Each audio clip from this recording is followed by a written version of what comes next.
Erik has done some of the most insane calorie challenges today. He's even done a recent challenge where he ate 74,000 calories across an entire week, which for the average person is about 30 days worth of food. Yet somehow he is lean. Whereas you go to sniff a piece of chocolate and suddenly you're 20 pounds heavier. He understands this one concept which allows him to eat the way he does. And if he can eat 74,000 calories across a week and stay lean, I'm sure you could fit a chocolate croissant into your diet and still lose a bit of fat. So in this, I'm going to explain how he does it and how, well, more importantly, you can apply this to your life as well. Erik saved me a ton of time. He showed me specifically how this concept works, how he also prepares for these challenges, and the aftermath. I'm going to give you the TLDR. When it comes to losing weight, gaining or maintaining weight, the only thing that matters is your calorie balance. So say if you eat less calories than what your body needs, you'll lose weight. If calories in and calories out are equal, you'll maintain your weight. And if the amount of calories you consume is greater than the amount of calories you're expending per day, you'll gain weight. You also would have heard the term you don't get fat in a day. He's eaten 74,000 calories across a week. So how the fuck is he not obese? The first part to understanding that question is looking at how he prepares for these challenges. Erik starts increasing his training volume prior to a challenge to increase the amount of calories he's spending per day. Simultaneously, he reduced the number of calories he's eaten to lose some initial weight too. In other words, a calorie deficit. During the week of the challenge, he'll be in a calorie surplus for that week. And to mitigate the total weight he'll gain, he'll need to offset some of that calorie surplus. And that will get distributed not just during the week of the challenge, but also after. But I'll get onto that later. But first, let's look at what our calorie maintenance is even made up of. So the fancy term is called total daily energy expenditure, the amount of calories you burn within a day. It is made up of 4 components.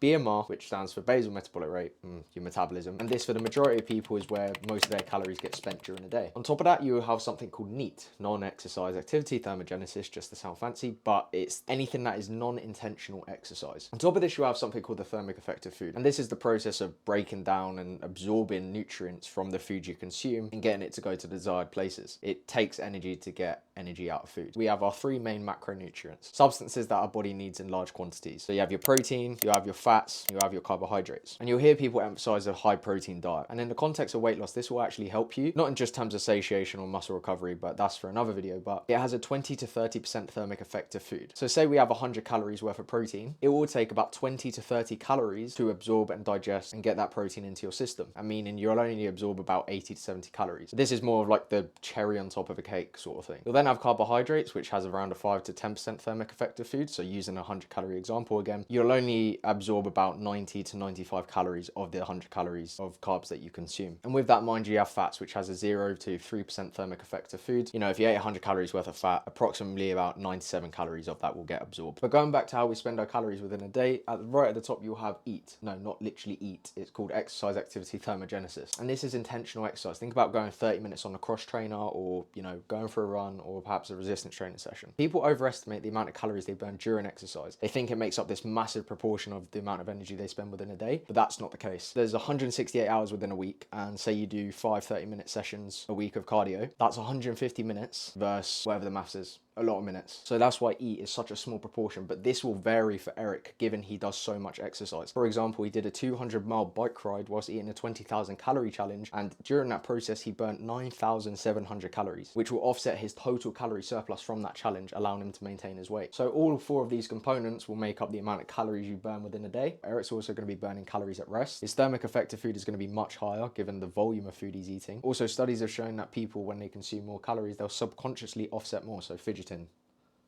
I don't think anyone fidgets like that, but I'm shaking my leg, but you can't see that. And then based off past challenges, he will probably increase his training volume as well during the week. And this will mitigate the total amount of calorie surplus he's in. Therefore, he's closer to maintaining his weight. And so far, he's offset a proportion of the calories during the lead up to the challenge. He's offsetting calories during the challenge itself. And we'll get onto the aftermath. But your body does not care what food you eat. If you're within a calorie deficit, you will lose weight. The challenge is now finished, and he's in a calorie surplus. So he will eat chicken and lettuce, not once, not twice, but for multiple days while still doing large amounts of exercise to offset the total calorie surplus he's in, and therefore he can maintain his weight. And applying this to yourself, not that you'd want to eat 74,000 calories across a week, but I would find out your daily calorie intake in order for you to lose weight. There's a calorie calculator in the description below, and this will spit out a rough estimate of the amount of calories you need to eat in order to lose weight. I would then multiply that by 7, give you your weekly calorie intake. And what you can then do with that is you can be strategic with how you distribute your calories across the week. Say you like eating more calories on the weekend, such as having a bit of chocolate or some biscuits, you can reduce reduce your calorie intake from, let's say, Monday to Thursday or Monday to Friday by about 1 to 200, then that way you get to play with about another 500 to 1,000 calories across the weekend. As long as you're within your weekly calorie deficit, you'll continue to lose weight. Just because you have an extra few hundred calories to spend on the weekend, that's not an excuse to then just go binge and go devour the cupboards, which would put you out of a deficit, as you'd be in the eater mentality given you get to eat more calories. It's really just about being strategic with how you distribute your calories, and